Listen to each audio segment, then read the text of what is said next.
Hello friends, आज के इस वीडियो में हम लोग इलेक्ट्रिकल पावर के बारे में बात करेंगे। आज के इस वीडियो में हम लोग देखेंगे कि इलेक्ट्रिकल पावर क्या होती है, इसकी यूनिट क्या होती है, नेगेटिव तथा पॉजिटिव पावर के बारे में बात करेंगे तथा हम रजिस्टर, इंडक्टर तथा कैपेसिटर की पावर देखेंगे।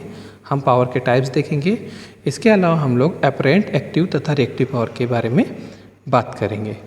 तो जैसे कि अगर हम इलेक्ट्रिकल पावर की बात करें तो इलेक्ट्रिकल पावर क्या होता है, किसी इलेक्ट्रिकल सर्किट में किए गए काम की दर को हम इलेक्ट्रिकल पावर कहते हैं। इसका फॉर्मूला होता है power is equal to energy by time. तो जैसे कि किसी इलेक्ट्रिकल सर्किट में अगर हम एक वोल्टेज सोर्स लगाएं तो उसके एक सिरे का पोटेंशियल V तथा दूसरे सिरे का पोटेंशियल 0 होगा।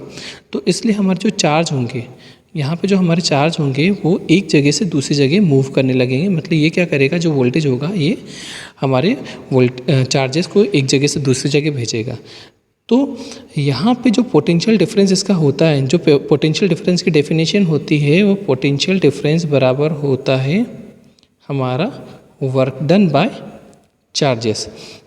तो यहाँ से अगर हम वर्क डन निकालें तो वर्क डन हमारा क्या हो जाएगा, पोटेंशियल डिफरेंस मल्टीप्लाई क्यू। और पोटेंशियल डिफरेंस की बात करें तो पोटेंशियल डिफरेंस हमारे यहाँ पे होगा V माइनस में 0 मल्टीप्लाई क्यू। तो इस तरीके से हमारा जो वर्क डन होता है W बराबर हो जाएगा हमारा वी क्यू, और W यहाँ पे हमारा बराबर है E के, एनर्जी के। तो इस तरीके से अगर हम देखें तो पावर इज इक्वल टू हमारा होता है एनर्जी बाय टाइम। तो यहाँ से एनर्जी हमारी हो जाएगी QV और टाइम हमारा होगा T। तो इस तरीके से अगर हम देखें तो Q upon T is equal to होता हमारा I। तो पावर इज इक्वल टू हो जाएगा हमारा IV, P is equal to हो जाएगा हमारा IV। इलेक्ट्रिकल पावर की यूनिट हमारी वोट होती है। P इज इक्वल टू होता है हमारा IV। यहाँ पे अगर हम V is equal to 1 volt तथा I is equal to 1 ampere रखें तो जो हमारी पावर होगी वो होगी हमारी 1 volt. 1 volt is equal to होता है 1 वोल्ट मल्टीप्लाई 1 एम्पियर। जो पावर इलेक्ट्रिकल पावर होती है इसकी बिगर जो यूनिट होती है वो हमारी किलोवाट होती है। 1 किलोवाट बराबर होता है हमारा 1000 वोट। इलेक्ट्रिकल पावर के अगर हम टाइप की बात करें तो इलेक्ट्रिकल पावर हमारा मेनली दो तरीके से होता है, AC इलेक्ट्रिकल पावर तथा DC इलेक्ट्रिकल पावर। इसके बाद हम AC इलेक्ट्रिकल पावर को 3 भागों में डिवाइड करते हैं। अगर हम DC सिग्नल की बात करें तो DC सिग्नल में हमारा करंट और वोल्टेज दोनों कांस्टेंट होता है, ये टाइम के साथ वेरी नहीं करता है। इसीलिए DC सिग्नल की जो पावर होती है वो भी हमारी कांस्टेंट होती है, ये टाइम के साथ में वेरी नहीं करती है। जबकि अगर हम AC सिग्नल की बात करें तो AC सिग्नल में हमारा करंट और वोल्टेज दोनों टाइम के साथ में वेरी करता है। इसलिए जो पावर होती है ये भी हमारे टाइम के साथ में वेरी करती है। AC पावर हमारे 3 तरीके से होती है। पहली होती है अपरेंट पावर, दूसरी एक्टिव पावर तथा तीसरी हमारी रिएक्टिव पावर होती है।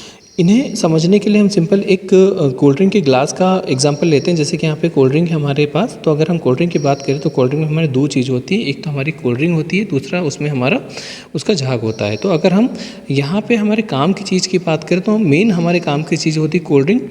जबकि अगर हम इस झाग की बात करें तो ये हमारा एक तरीके से वेस्ट पोर्शन होता है। तो अगर हम इन दोनों को मिला लें तो ये हमारी अपरेंट पावर होती है। जबकि अगर हम इस कोल्ड ड्रिंक की बात करें जो कि हमारे काम की चीज़ है, उससे हम एक्टिव पावर कहते हैं। तथा ये जो वेस्ट हो जाती है, जो झाग होता है जो वेस्ट हो जाता है, इसे हम रिएक्टिव पावर कहते हैं। इसी तरीके से अगर हम इसे एक और दूसरे उदाहरण से देखें तो जैसे मान के चलिए हमारे पास एक चिप्स का पैकेट है। अगर हम चिप्स के पैकेट की बात करें तो चिप्स के पैकेट में हमारे पास कुछ चिप्सेस होते हैं और बाकी पैकेट में अगर आप देखेंगे तो बाकी पैकेट में हमारी गैस भरी होती है। अब अगर हम इस पूरे पैकेट की बात करें तो ये पूरा जो पैकेट होगा ये हमारा अपरेंट पावर होगा। जबकि इसके अंदर जो चिप्स हैं जो कि एक्चुअल में हम यूज़ करेंगे, जो हमारे खाने के लिए है, वो हमारा एक्टिव पावर होता है। और इसमें जो गैस भरी होती है वो हमारी वेस्ट होती है, वो हमारे किसी काम की नहीं होती है, इसलिए इसे रिएक्टिव पावर कहते हैं। अब बाकी चीज़ों को समझने से पहले हम लोग एक बार पॉजिटिव पावर तथा नेगेटिव पावर की बात कर लेते हैं। तो जैसे कि यहाँ पे हमारे पास एक वोल्टेज सोर्स दे के रखा है और एक हमारे पास लोड दे के रखा है। हमें पता है कि जो सोर्स होता है ये हमारे लोड को पावर प्रोवाइड करता है जिससे कि हमारा लोड काम कर सके। तो जब पावर हम सोर्स से लोड की ओर देते हैं तो इस कंडीशन में इसे पॉजिटिव पावर कहते हैं। किसी किसी कंडीशन में जो लोड होता है ये वापस सोर्स की ओर कुछ पावर रिटर्न करता है, तो अगर हमारा लोड सोर्स को वापस कुछ ना कुछ पावर देगा तो उसे नेगेटिव पावर कहेंगे।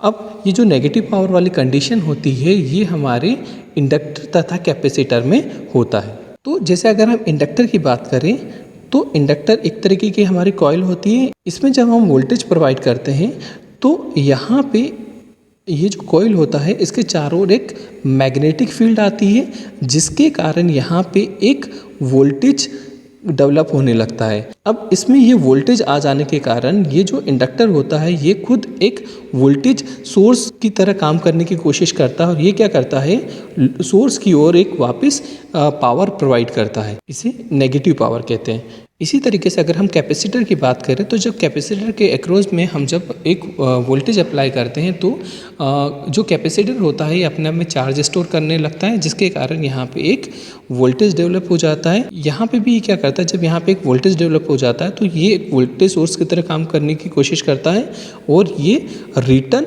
पावर यहाँ पे प्रोवाइड करता है सोर्स को। ये जो रिटर्न पावर होती है ये हमारे सोर्स के लिए तथा हमारे सर्किट के लिए खतरनाक होती है। ये ओवरलोड की कंडीशन बनाती है। अब जैसे कि अगर हम एक प्योर रेजिस्टिव लोड की बात करें तो हमारा P होता है IV। अगर हम प्योर रेजिस्टिव लोड में करंट और वोल्टेज की वेव डायग्राम को देखें तो यहाँ पे हमारा करंट और वोल्टेज दोनों सेम फेज में होता है। तो जिसके कारण जब हमारा वोल्टेज बढ़ता है तब हमारा करंट भी बढ़ता है, मतलब दोनों हमारे पॉजिटिव पोर्शन में होंगे। तो जब करंट और वोल्टेज दोनों पॉजिटिव होंगे तो इस कंडीशन में हमारी पावर भी पॉजिटिव होगी।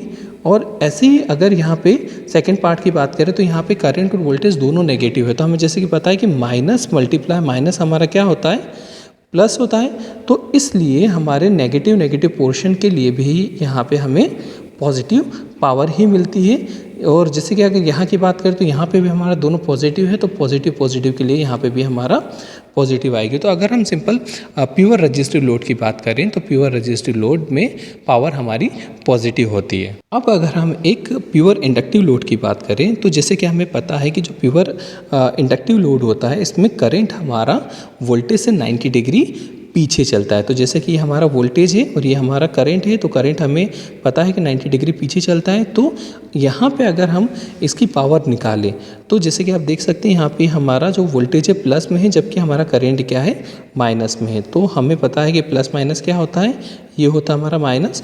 तो इसलिए हमें इस पोर्शन में जो पावर मिलेगी वो हमें नेगेटिव मिलेगी। जैसे कि हम P बात करते हैं IV बात करते हैं तो यहाँ पे हमारा क्या है वोल्टेज पॉजिटिव में है जबकि करंट हमारा नेगेटिव में है। तो यहाँ पे जो पावर आएगी हमारी नेगेटिव पावर आएगी। मतलब इस कंडीशन में हमारा इंडक्टर यहाँ से पावर इसको रिटर्न वोल्टेज सोर्स को देगा।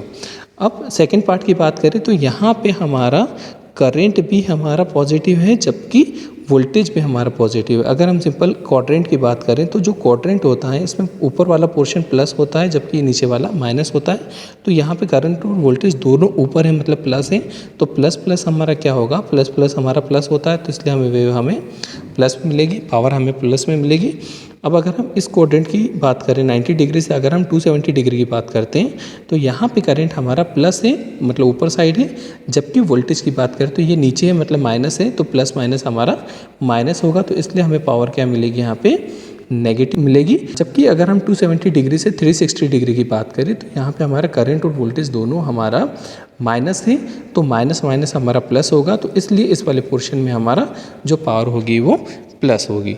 अब अगर हम प्योर कैपेसिटिव लोड की बात करें तो जैसे कि हमें पता है कि प्योर कैपेसिटिव लोड में जो करंट होता है ये वोल्टेज से 90 डिग्री आगे चलता है।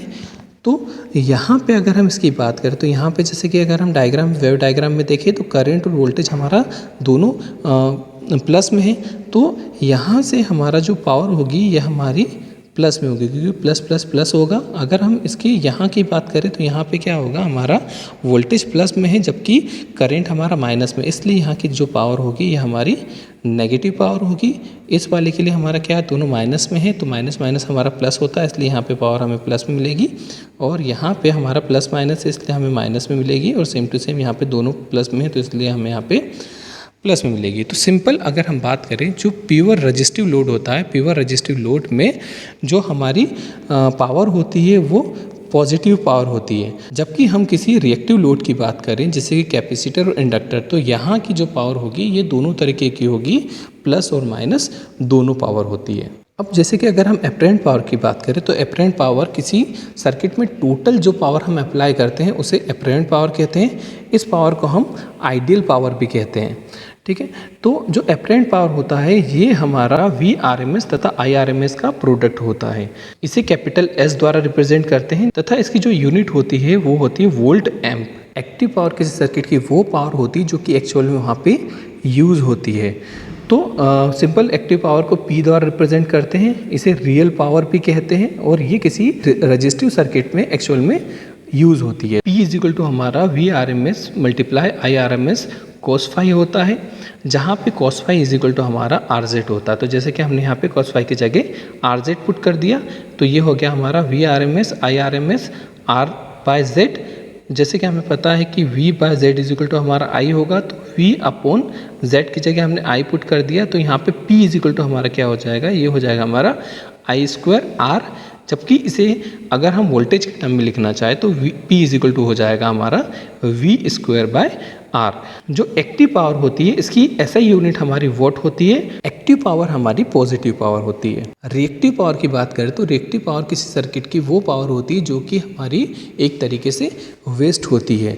तो रिएक्टिव पावर को Q द्वारा रिप्रेजेंट करते हैं। Q is equal to VI sine phi होता है, sine phi is equal to X by Z होता है। तो यहाँ पे हमने साइन फाई की जगह XZ पुट कर दिया। यहाँ पे हमारा V by Z is equal to I हो जाएगा। तो इस तरीके से हमारा Q is equal to I square X हो जाएगा। जबकि अगर इस इक्वेशन को अगर हम वोल्टेज के टर्म में लिखेंगे तो Q is equal to V square by X हो जाएगा। तो जैसे कि जो रिएक्टिव पावर होती है इसकी हमारी SI unit volt ampere reactive होती है। इसको शॉर्टकट में VAR वार भी कहते हैं।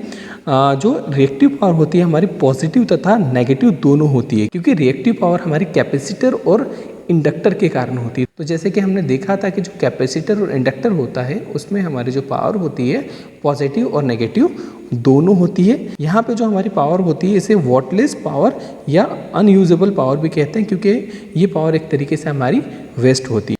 इस डायग्राम में हमारा एक्टिव, रिएक्टिव तथा एपरेंट पावर के बीच में रिलेशनशिप बताया गया है। यहाँ पे हमारी ये तीनों की यूनिट बताई गई। यहाँ पे ये पावर ट्राइंगल बताया गया है जिसमें कि एपरेंट पावर, एक्टिव पावर तथा रिएक्टिव पावर के बीच में रिलेशनशिप बताया गया। तो यहाँ से अगर हम पाइथागोरस थ्योरम लगाएं तो पाइथागोरस थ्योरम में क्या होता है कि हाइपोटेनस का स्क्वायर इज इक्वल टू होता है परपेंडिकुलर का स्क्वायर प्लस बेस का स्क्वायर। तो इस तरीके से हमारा हो जाएगा S square is equal to Q square plus में पी स्क्वायर। तो S is equal to root में P square plus Q square हो जाएगा। तो जैसे कि अगर हम किसी प्योर रजिस्टिव लोड के लिए एक्टिव पावर निकालें तो P इज इक्वल टू होता है VI cos थीटा। तो यहाँ पे अगर हम थीटा की बात करें तो थीटा हमारा करंट और वोल्टेज के बीच का एंगल होता है। तो जैसे कि हमें पता है कि प्योर रजिस्टिव लोड में करंट और वोल्टेज के बीच का जो एंगल होता है वो होता है हमारा 0 डिग्री। तो यहाँ पे अगर हम 0 डिग्री पुट करेंगे तो cos 0 हो जाएगा। cos 0 इज इक्वल टू हमारा 1 होता है। तो यहाँ से हमारा P इज इक्वल टू आएगा VI। इसी तरीके से अगर हम यहाँ पे इसके रिएक्टिव पावर निकालें तो यहाँ पे रिएक्टिव पावर हमारा होता है Q is equal to VI sine theta. Sine theta हमें पता है कि यहाँ पे थीटा की वैल्यू हमारी क्या है 0 होती है, क्योंकि दोनों के बीच में कोई भी फेज डिफरेंस नहीं होता है। तो इसलिए यहाँ पे हमारे थीटा का मान 0 पुट करेंगे तो साइन 0 हमारा 0 होता है। तो Q इज इक्वल टू हमारा 0 आएगा। तो रिएक्टिव पावर हमारी किसी प्योर रजिस्टिव लोड के लिए 0 निकलेगी। तो यहाँ पे अगर हम एपरेंट पावर निकालें तो apparent power S is equal to होगा रूट में P square plus Q square, जहाँ पे हमारा Q का मान 0 होगा। तो इस तरीके से हमारा जो S निकलेगा ये हमारा P के बराबर होगा। तो जैसे कि अगर हम किसी प्योर इंडक्टिव लोड की बात करें तो प्योर इंडक्टिव लोड में हमारा जो करंट होता है वो वोल्टेज से 90 डिग्री पीछे चलता है। इसका मतलब यहाँ पे हमारा जो थीटा होगा, थीटा का मान हमारा माइनस 90 डिग्री हो जाएगा। cos 90 degree is equal to होता है हमारा 0। तो इस तरीके से हमारी एक्टिव पावर हमारी 0 निकलेगी। अब यहाँ पे अगर हम रिएक्टिव पावर की बात करें तो यहाँ पे हम थीटा इज इक्वल टू क्या पुट करेंगे minus 90 degree. Sine minus 90 degree is equal to होता है 1। तो Q इज इक्वल टू हमारा क्या निकलेगा, ये आएगा हमारा VI। इसी तरीके से अगर हम एपरेंट पावर निकालेंगे तो एपरेंट पावर हमारा वही होगा S square is equal to root में P square plus Q square. P की वैल्यू हमारी 0 है। तो यहाँ से हमारा जो एपरेंट पावर आएगी S is equal to Q आ जाएगी। इसी तरीके से अगर हम प्योर कैपेसिटी लोड की बात करें तो प्योर कैपेसिटी लोड में जो करंट होता है वो वोल्टेज से 90 डिग्री आगे चलता है। तो यहाँ से हमारा जो थीटा आएगा, थीटा इज इक्वल टू हमारा आएगा प्लस 90 डिग्री। तो यहाँ पे अगर हम एक्टिव पावर निकालें तो active power V I cos theta होता है। यहाँ पे अगर थीटा की वैल्यू हम 90 डिग्री पुट करेंगे तो ये हमारा 0 हो जाएगा। तो एक्टिव पावर हमारी प्योर कैपेसिटी लोड के लिए हमारी 0 होगी। सेम टू सेम यहाँ पे हम क्या करेंगे, रिएक्टिव पावर के लिए हम यहाँ पे theta is equal to 90 degree put करेंगे तो ये हो जाएगा हमारा 1, तो Q इज इक्वल टू 1 हो जाएगा। तो अपरेंट पावर जब हम इसकी निकालेंगे तो S is equal to Q आएगा।